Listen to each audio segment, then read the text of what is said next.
queridos irmãos, é o Padre Paulo Ricardo. Estamos aí mais uma vez no nosso programa Testemunho de Fé. É uma grande alegria acolher você nessa reflexão semanal que nós fazemos da Palavra de Deus. Nós estamos no 4º domingo da Páscoa e nesse domingo a Igreja sempre se dedica à reflexão do Evangelho do Bom Pastor, que é o capítulo 10 do Evangelho de São João. Todos os anos se lê um trecho deste capítulo de São João e por isso que este domingo é conhecido como o Domingo do Bom Pastor. A Igreja do mundo inteiro proclama para esse Domingo do Bom Pastor um dia mundial de oração pelas vocações. E assim, nós, este ano, iremos também, nesse domingo, rezar pelas vocações, sobretudo pelas vocações sacerdotais, a vocação de pastores para o povo de Deus. Vamos então nos dedicar à reflexão do Evangelho. É interessante nós notarmos o seguinte. Vamos, em primeiro lugar, contextualizar o Evangelho desse domingo, que é um Evangelho bem breve. É São João capítulo 10, versículos de 27 a 30. São somente 4 versículos que nos colocam diante do perfil, do relacionamento de Jesus, pastor, com as suas ovelhas. Por isso, embora seja o Domingo do Bom Pastor, na verdade o Evangelho deste ano coloca a ênfase de uma forma maior na reação das ovelhas diante do pastor. Nós vamos ver por quê. Mas vamos colocar o contexto geral em primeiro lugar. No Evangelho de São João, capítulo 9, Jesus curou o cego de nascença. E ao curar o cego de nascença, Jesus ali, de alguma forma, já deixou bem claro. Ele veio para curar os cegos que querem enxergar, mas aqueles que têm a pretensão de achar que enxergam sem ele, que é a luz do mundo, estes irão ficar mais cegos ainda. É a reação dos judeus diante do milagre.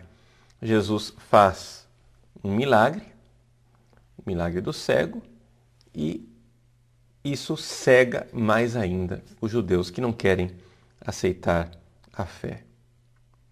Pois bem, é nesse contexto de polêmica que Jesus então começa o seu discurso do Bom Pastor.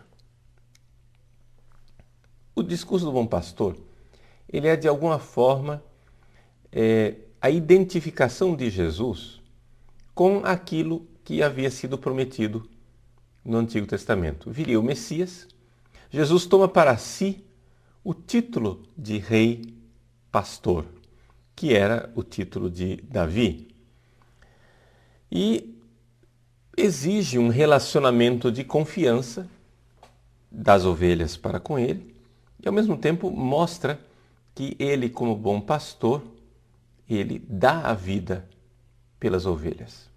Esse é um pouco o resumo daquilo que o início do capítulo 10 nos coloca.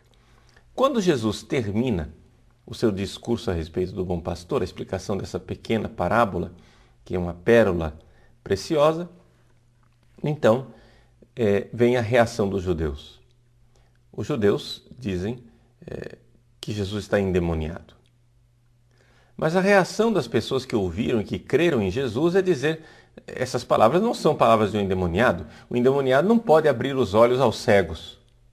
Então, aqui nós vemos claramente que todo o discurso do bom pastor ainda estava dentro daquela polêmica que nós tínhamos no capítulo 9, ou seja, a realidade de que Jesus faz os cegos enxergarem. O evangelista São João, então, nos coloca uma localização precisa em termos de data. Ele diz assim: nós estamos no inverno, né, a festa da dedicação. E Jesus estava lá no pórtico de Salomão, certamente se abrigando do frio, né? As pessoas se reuniam no pórtico por causa do frio do inverno. Essa festa da dedicação era uma festa em que se celebrava a nova dedicação do templo que havia sido profanado por Antíoco Epífanes IV, na época de Judas Macabeu. Então, tratava-se de uma dedicação que havia sido feita, né, no ano de 164 a.C., conforme nós vemos no primeiro livro de Macabeus.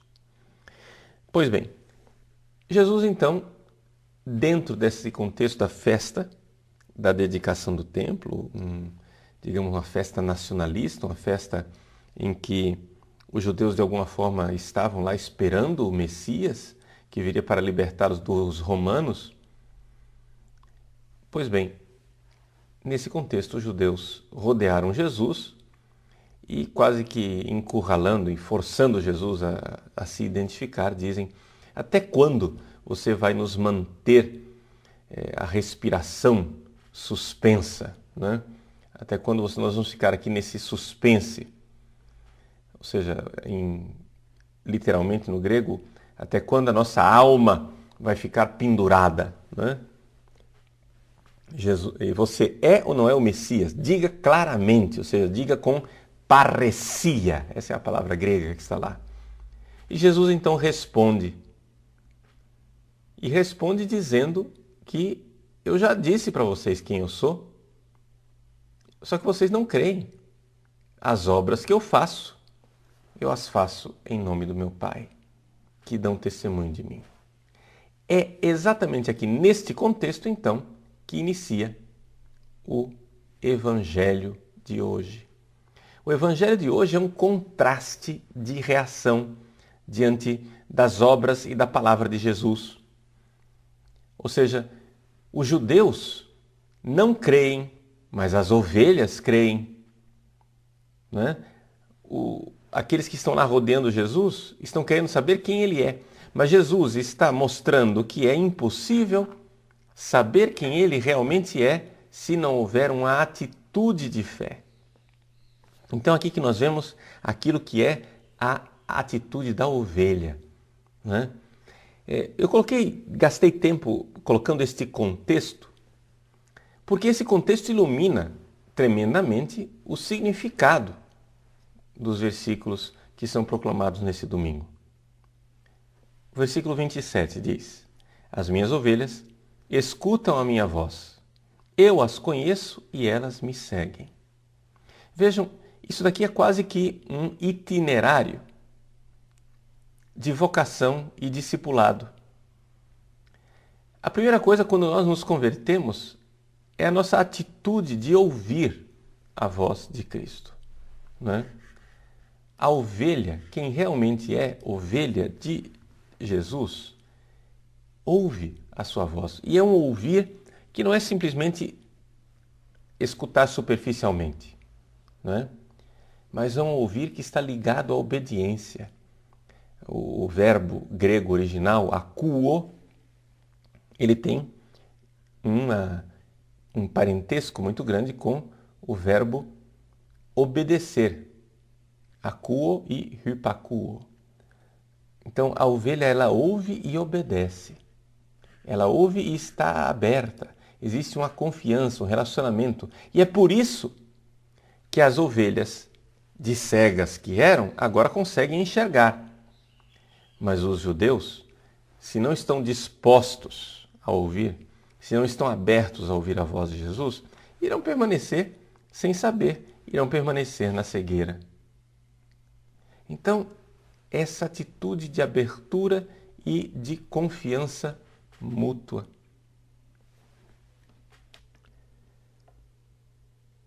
Agora é interessante nós notarmos que Jesus não exclui os judeus. Ele está convidando também os judeus a terem essa mesma atitude, não é? Existe um versículo interessante no final do capítulo 10 da carta de São Paulo aos Romanos, onde São Paulo cita o profeta Isaías e ali ele coloca uma frase que diz assim: fiz-me encontrar pelos que não me procuravam e apresentei-me aos que não perguntavam por mim. É interessante isso. Jesus se apresenta não somente aos judeus, mas também aos pagãos, às pessoas que não o procuravam. É uma abertura total de Cristo, ele se apresenta a todos.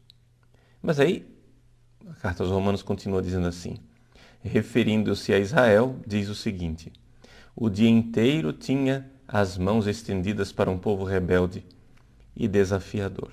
Essa rebeldia, esse orgulho, esse fechamento pessoal, não é? E aqui está a realidade. Jesus é o bom pastor. A palavra bom pastor, originalmente em grego, usa o adjetivo kalos. Kalos quer dizer belo. Ou seja, a bondade de Cristo é uma bondade atraente, é uma bondade que deveria nos seduzir. Jesus dá a vida pelas ovelhas. Ele diz o bom pastor, o belo pastor, o que existe de belo no pastor é que ele dá a vida pelas ovelhas. E essa realidade da cruz, do Cristo que se entrega e dá a vida por nós, que não é um mercenário, que se dá totalmente, isso deveria tocar as fibras do nosso coração e fazer com que nós reagíssemos. Por isso essa voz, essa palavra de Deus que se faz carne, pregada na cruz, dando a vida, é algo que ilumina a nossa cegueira. E nós vemos que ali algo nos atrai. As ovelhas escutam a minha voz. Agora, não somente existe uma escuta da nossa parte. Jesus diz assim no versículo 27 ainda, eu as conheço. Também isso para nós é fonte de grande alegria saber que Ele nos conhece. Conhece a nossa miséria, conhece a nossa fragilidade, sabe perfeitamente o quanto nós precisamos dEle. E na Bíblia o verbo conhecer é um verbo tão amplo, tão rico, que ele é usado inclusive para descrever o relacionamento do casal, o relacionamento do homem e da mulher. Não é simplesmente um conhecer racionalístico, abstrato, mas é um conhecer com o coração, né? Eu conheço as minhas ovelhas, conheço intimamente, conheço com amor. E finalmente o último verbo do versículo 27, elas me seguem, esse seguir. Como não ver aqui tantos relatos de vocação, em que Jesus, às margens do lago da Galileia, vê um discípulo e com a sua voz diz, segue-me. E o discípulo, deixando tudo, segue Jesus. Escutar a voz e seguir. Mas esse escutar a voz e seguir, esse relato vocacional, essa pergunta-resposta, esse escutar a voz e seguir, esse convite e aceitação do convite, é precedido por um conhecer. Jesus nos conhece e nos elege. E para que Ele nos conhece, nos elege, nos escolhe, nos chama? Para uma vida que é a vida eterna. Versículo 28. Eu dou-lhes a vida eterna. E elas jamais se perderão. E ninguém vai arrancá-las de minha mão. Aqui claramente nós vemos a alusão ao lobo que foi mencionado no discurso do bom pastor. Essa realidade de que o lobo não será capaz de nos arrancar da mão de Cristo. E isso daqui nós encontramos um comentário belíssimo ainda na carta de São Paulo aos Romanos. No capítulo 8, versículos 37 e seguintes, São Paulo, depois que colocou todas as dificuldades, né, pelas quais ele passou, questão de tribulação, angústia, perseguição, fome, nudez, perigo, espada, ele pergunta, versículo 35, quem nos afastará, quem nos separará do amor de Cristo? Né? Em todas estas coisas, em todas essas circunstâncias, versículo 37, nós somos mais que vencedores graças àqueles que nos amou. Eu estou convencido, diz São Paulo, que nem a morte, nem a vida, nem anjos e nem potestades, nem o presente e nem o futuro, nem poderes, nem altura e nem profundidade, que nenhuma criatura poderá nos separar do amor de Deus manifestado em Cristo Jesus, nosso Senhor. Veja o senhorio de Cristo que vence tudo. É aqui que está. Ninguém pode arrancar as ovelhas da minha mão, porque nada vai nos separar. Vejam como esse versículo da carta aos Romanos joga uma luz imensa, extraordinária, no Evangelho de hoje. Quem vai nos separar? A tribulação, angústia, perseguição, fome, nudez, perigo, espada? Não, nada. O amor de Cristo, né, vence. O amor de Cristo é vencedor. O amor de Cristo é a arma extraordinária que faz com que nós permaneçamos nas suas mãos. A palavra mão aqui aparece 2 vezes.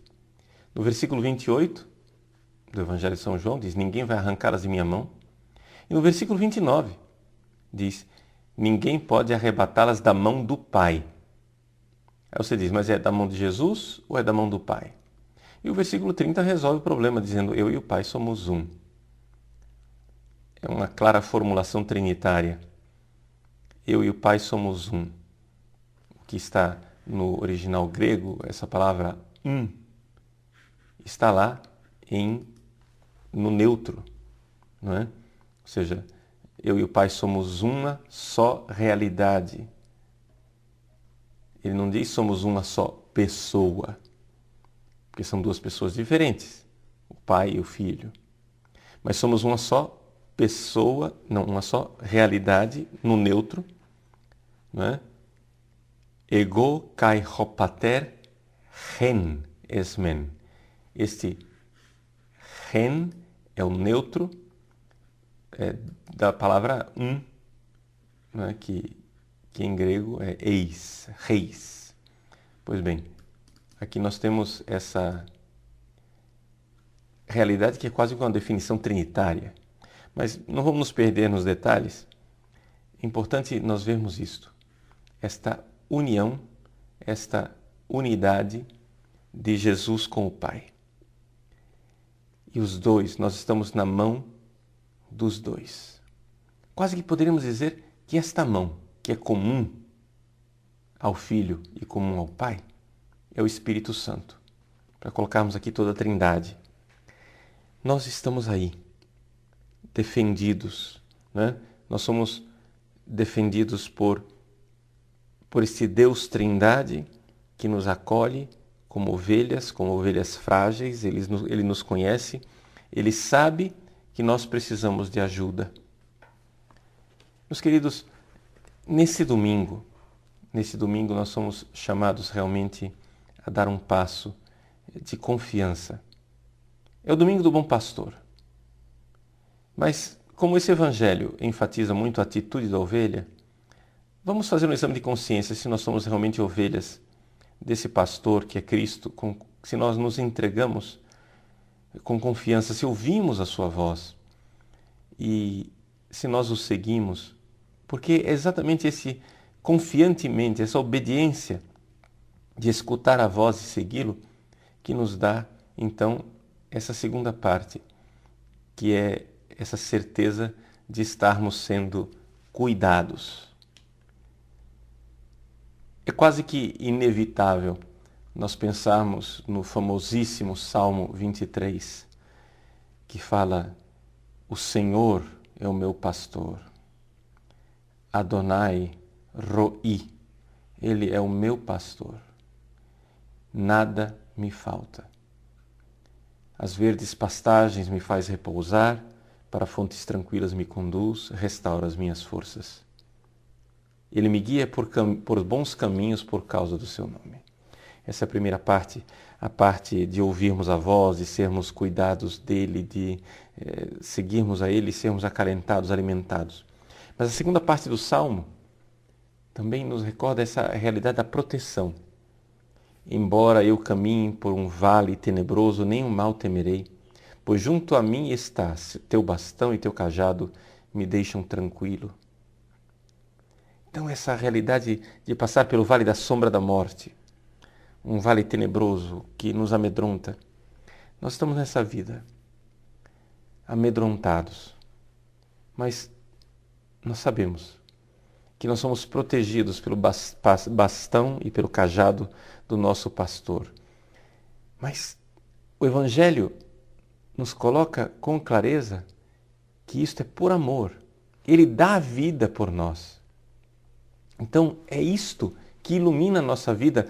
Se você está passando pessoalmente num vale da sombra da morte, se você se sente tocado por um espírito de morte, de desespero, se você já não vê a luz no fim do túnel, se você está humanamente desesperado, este Evangelho é para você, ovelha. Ouça a voz, ouça, não seja surdo. Jesus vem para dar a visão aos cegos que não enxergam a luz no fim do túnel. Mas se você não quiser enxergar, ninguém vai conseguir fazer com que você veja. E o que é importante que você enxergue nesse momento de provação pelo qual você está passando? O que é importante que você enxergue nesse momento de tribulação, de vale da sombra da morte, nesse momento em que estão tentando arrancar você das mãos de Cristo, nesse momento em que você está sendo provado na sua fé, nesse momento em que o lobo visita o rebanho e começa a fazer vítimas, a estraçalhar as ovelhas. Nesse momento, lembre-se da palavra de São Paulo no fim da carta aos Romanos. Quem vai nos separar do amor de Cristo?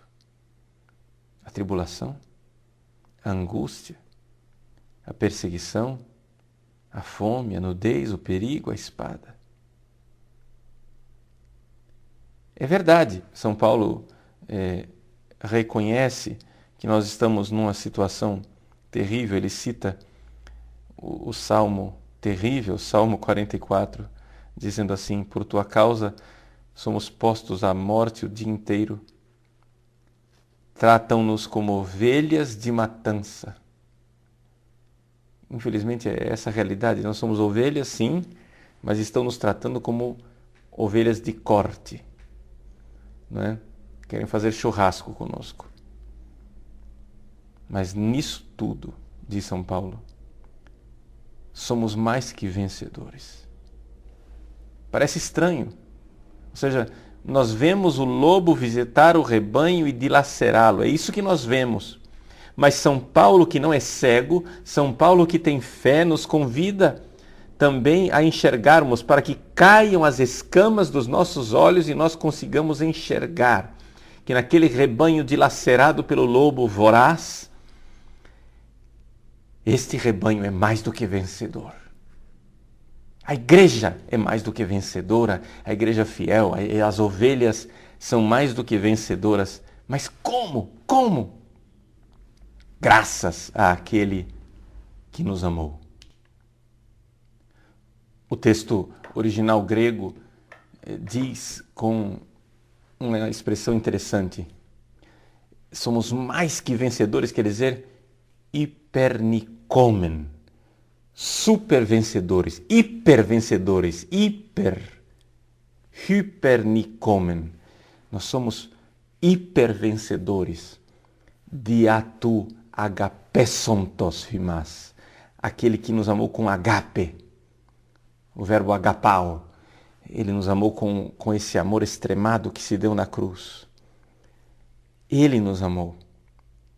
Quem é que vai nos separar do agape de Cristo? Eu estou convencido, diz São Paulo. Tenho plena convicção. Eu creio, aqui é a hora de nós termos fé, né? Eu estou convencido de que nem a morte, nem a vida, nem os anjos e nem as potestades, nem o presente e nem o futuro, nem os poderes, nem as alturas, nem as profundidades, nenhuma criatura poderá nos separar do amor de Deus manifestado em Cristo Jesus. É interessante aqui, assim como no Evangelho se fala da mão de Cristo e da mão do Pai, aqui em São Paulo ele fala do amor de Cristo e do amor do Pai. Quem nos separará do amor de Cristo? Quem nos separará do amor do Pai? A mão de Cristo, a mão do Pai. O amor de Cristo, o amor do Pai, o Espírito Santo. Tudo se manifestou para nós, está claro. Está claro que somos mais que vencedores. Meu irmão, erga sua cabeça. Domingo do Bom Pastor. Se você só consegue enxergar os lobos, é porque você está cego. Cristo quer fazer com que você escute a sua voz. E essa voz do pastor, que é ouvido pelas ovelhas, irá curar a nossa cegueira e nos dar uma visão espiritual. A visão espiritual de quem realmente enxerga. Sim, embora pareça que sejamos ovelhas de corte, somos mais que vencedores, porque ninguém nos separará do amor de Cristo. Deus abençoe você. Em nome do Pai, e do Filho e do Espírito Santo.